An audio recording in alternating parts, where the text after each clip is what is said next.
विधानसभा का बजट सत्र चल रहा है और भाजपा ने आज एक बड़ा मसला उठाया है, कैश फॉर वोट। हमारे साथ सुधीर शर्मा हैं। देहरा उपचुनाव रद्द करने की मांग हो रही है, कैश फॉर वोट की भाजपा बात कर रही है। तथ्य क्या है? तथ्य तो सामने रख दिए हैं। जो सूचना जितनी अपनी तरफ से इकट्ठा कर पाए थे वो माननीय विधायक आशीष शर्मा जी ने सभा पटल पर रख दी। मैंने 2 बार आरटीआई इसकी मांगी।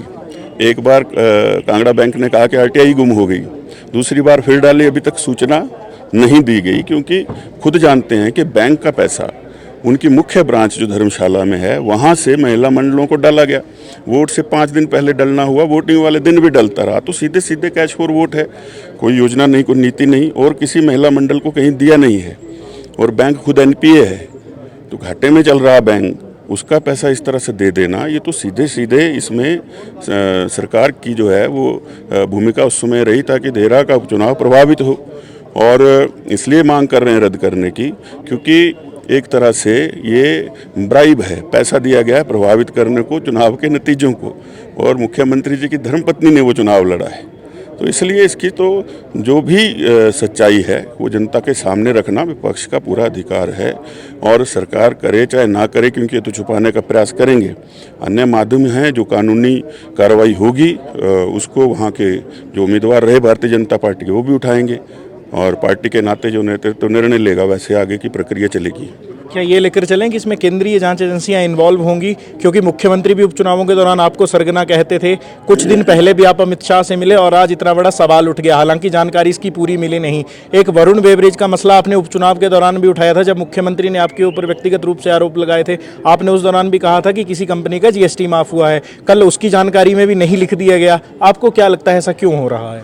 ये देखिए, ये सत्य को छुपाने का प्रयास है जो ये कर रहे हैं, और जिस तरीके से चोर दरवाजे से सारी भ्रष्टाचार की प्रक्रिया चल रही है, ये उसको सरकार छुपाने में लगी हुई है। निस्संदेह रूप से जब यहाँ मुख्यमंत्री ही खुद इसके घेरे में आ रहे हों, तो फिर सरकार की तो कोई एजेंसी काम नहीं करेगी प्रदेश की, तो फिर केंद्रीय एजेंसियों की तरफ ही देखेंगे लोग न्याय के लिए। तो जैसा आगे का फिर तय करेंगे सब लोग मिल करके, तो जांच तो अवश्य होगी और सामने सच जो है वो जनता के आएगा। सरकार बड़ा षड्यंत्रकारी तो आपको ही मानती है। जब भी आपका कभी दिल्ली दौरा होता है, पिछले दिनों ईडी के दफ्तर के बाहर की आपकी एक तस्वीर दिखा दी गई थी, फिर कहा ये जो हमीरपुर में रेड्स हुई, नदौड़ में रेड्स हुई, सुधीर शर्मा और राजेंद्र राणा और आशीष शर्मा के द्वारा करवाई गई। एक बार फिर आप अमित शाह से मिले हैं, फिर से बवाल हो गया है, कैश फॉर वोट का मसला भाजपा लेके आई है।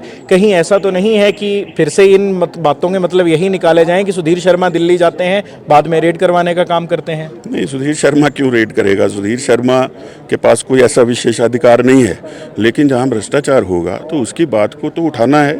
चुने हुए प्रतिनिधि हैं प्रदेश में, भारतीय जनता पार्टी विपक्ष में है, इसीलिए ये विपक्ष का विशेषाधिकार है इन मुद्दों को उठाना।